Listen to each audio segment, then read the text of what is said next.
Good morning friends. In last video lecture we studied chapter number 17 half part. Half part was remaining. Let's continue to the next part. Miss Dodd reported on the period of history. The class had studied the Reformation in England. She told of the struggle of men of independence, spirit against clerical dominations.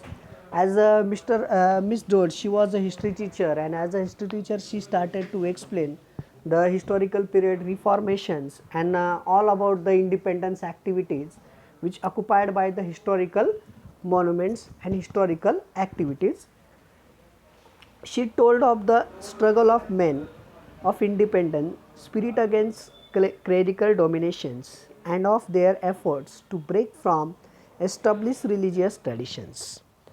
From those early beginning, gradually knew the ideas of tolerance for the beliefs and culture of others, and the now common interest in trying to study and understand those cultures.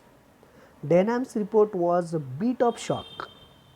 Now here the Denham, he was started to explain his report, and his report was a bit of shock. What actually had happened? Let's see. He severely criticized the general pattern of PTN games. Mr. Denham was a PT teacher, so they just started their general pattern about the sports activities and physical activities, different types of the games, indoor games, outdoor games, etc. The general pattern of PTN games emphasizing the serious limitation of space, obtaining the effect of that limitation on their games activities. He complained that the PT was ill conveyed and politeness and the routine monotonous. He could see no advantage in doing it. A jolly good game was far better. Apparently, he was voicing the opinions of all the boys, for they cheered him loudly. When the reports were over, Denham called two children at random from the audience and asked them to write the name of each teacher, including the head of the slip of paper. Means all the teachers, they represented their report. The slips were folded and placed in a hat, jungled vigorously, and then withdrawn one by one. The names were called Mr. Weston, Mrs. Dale Evans, Miss Phillips.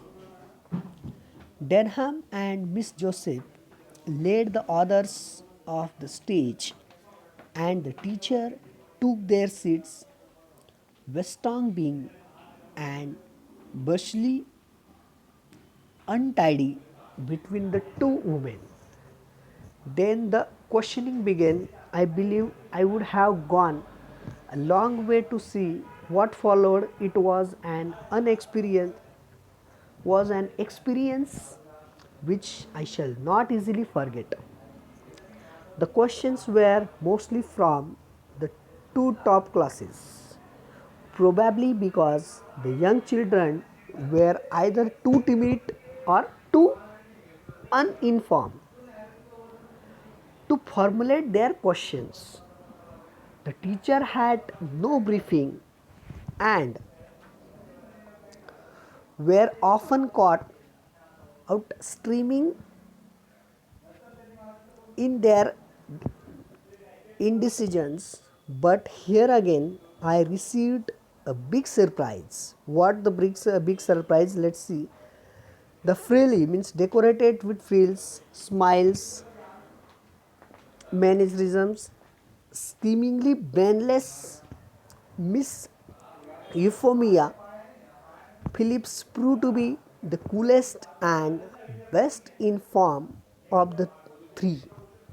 She dealt with questions put to her with candor and authority and would often intervene skillfully to assist one of the others without causing embarrassment. Weston cut a very ridiculous figure in, in the face of Denham's blunt criticism, and for once adroit questioning, he found himself completely nonplussed and tried to bluster his way out with a show of offended dignity. He could not effectively support the PT exercises for which he was partly responsible as having any definite physical advantage. Denham was a trained boxer and insisted that such exercises were only advantageous if practiced daily and for more sustained periods. PT twice weekly for 20 minutes was a waste of time, he asserted. Once again, Miss Phillips took the reins and her stock promptly shot up a hundredfold.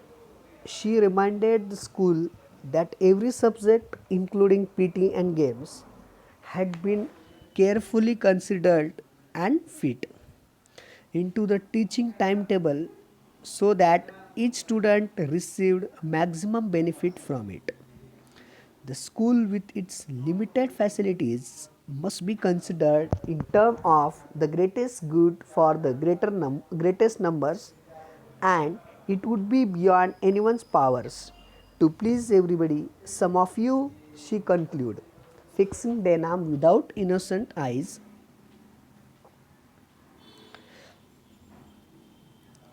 Denham with innocent eyes are fortunate in your own fine physical development and do not really need the few merge helping of PT and games which this school can offer. Try to remember that there are others for who our program is ideally suited. It may be that some of you older boys might even be able to help in that respect. Denham was put not to be put off by these sugary remarks and rose in reply. Then why do we have to do PT? They ask questions why we have to do PT. Why don't they take only the kids who need it? Another question they ask, why don't they take only the kids who need it?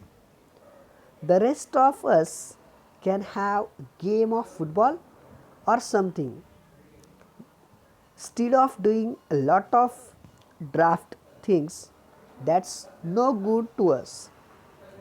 This was